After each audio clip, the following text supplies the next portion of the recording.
can't stop them from doing. Well, how do you stop them? Alone, you can fight. You can refuse.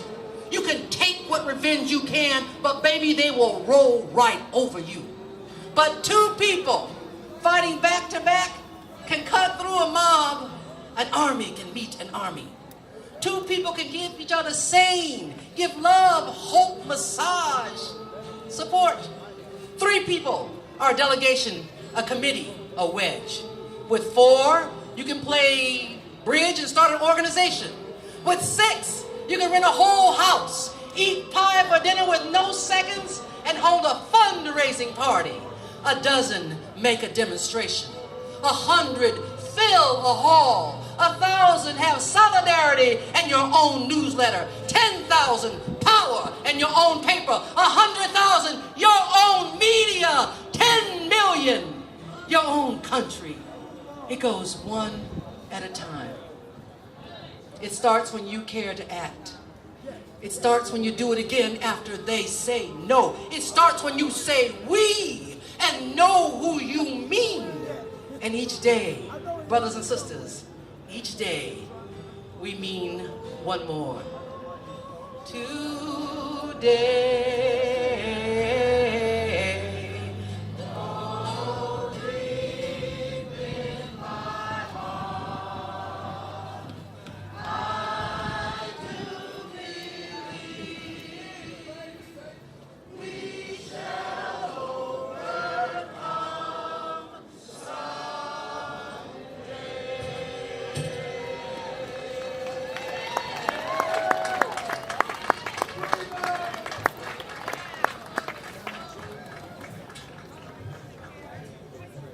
We're your labor chorus, the DC labor chorus.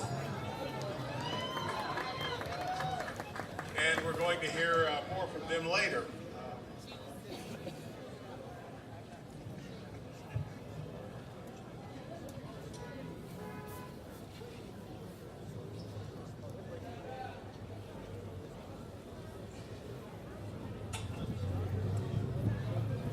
And Vanessa, our mayor, is here. And we're going to hear from him after an introduction. We'll hear from Sterling Washington, Director of Offices of LGBT Affairs, D.C., and we'll introduce the mayor.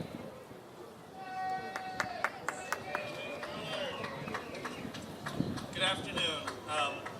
Thank you for that wonderful introduction.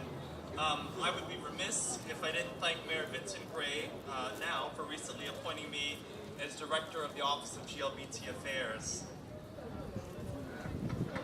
The LGBT Affairs Office is part of the larger Office of Community Affairs, which is under the leadership of Stephen Blade, who is here. It is an honor to address you today at the 35th Annual MLK Holiday Peace Walk.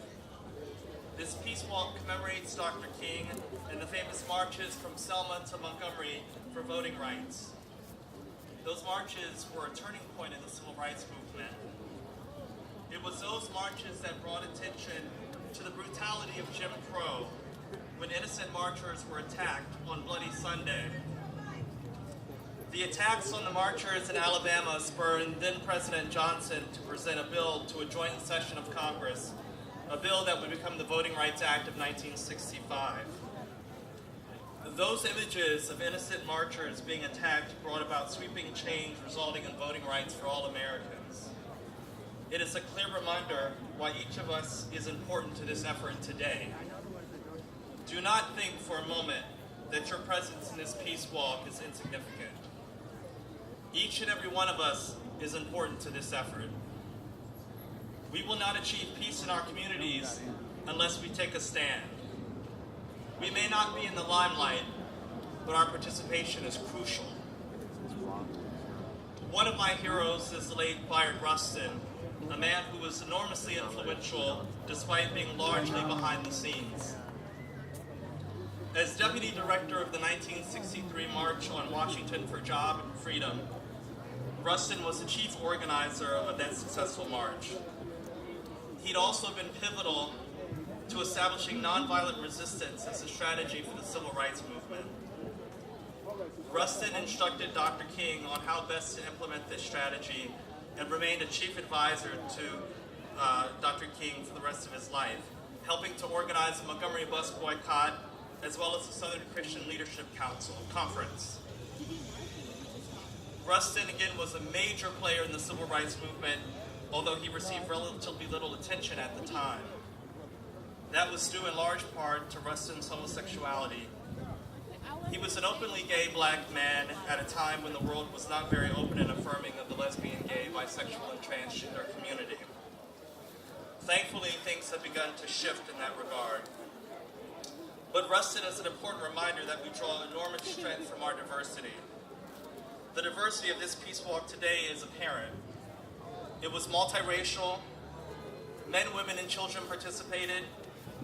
Both the straight and LGBT communities were represented. There were people from various religious faiths and those of no particular religious faith at all. And there were walkers from all wards of this city, as well as from Virginia and Maryland. We draw strength from the diversity of backgrounds and ideas, and it is this diversity that will make this effort successful, ending the violence in our streets. And that violence we must end. There is no freedom and equality for any of us if there is no peace. As Dr. King said so eloquently, since justice is indivisible, injustice anywhere is an affront to justice everywhere. It is now my great privilege to introduce someone whose vision is in line with Dr. King's and this peace walk. He is a leader who expresses his vision for a city that uses its diversity as a strength. He is a leader who works tirelessly every day to reduce crime and bring peace and prosperity to our streets.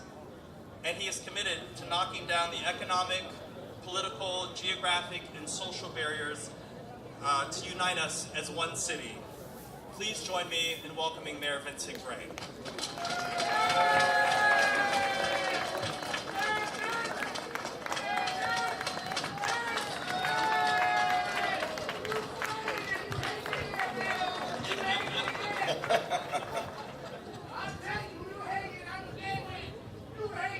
Thank you. Thank you. Good afternoon, everybody.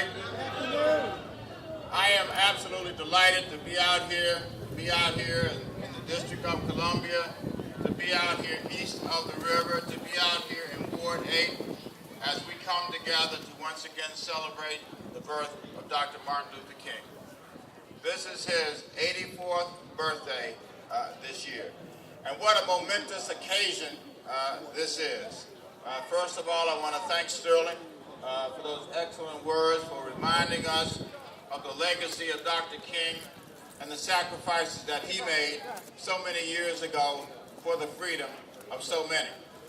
You know, we would now have to be well up into our 40s to be able to have even lived when Dr. King lived.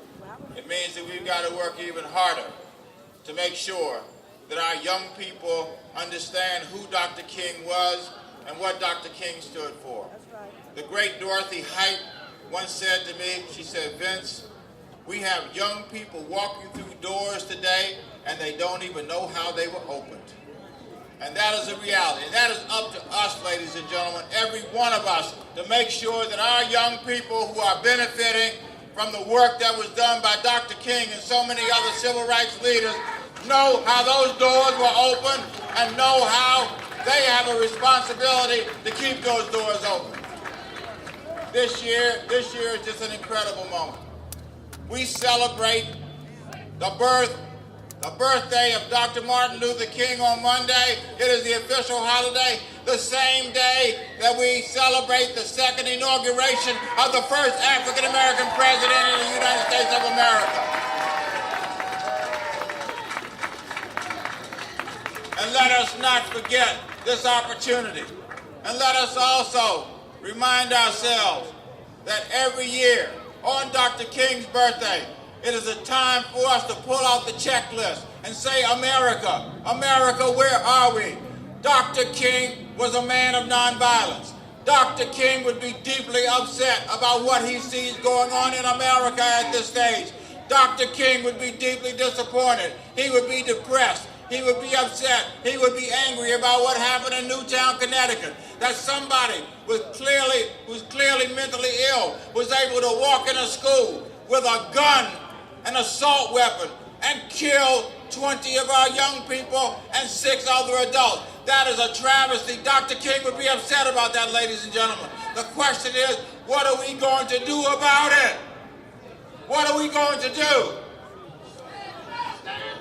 There is no way, ladies and gentlemen, that the founding fathers of this nation had in mind people walking around with guns that can fire off 30 clips in a matter of seconds. That's not what the founding fathers had in mind. I want to commend the president and the vice president for standing up with a new set of proposals, and we need to get behind it and make sure they become practice and policy in the District of Columbia and across this nation. We can't have any more children killed. We could have had that right here in the District of Columbia.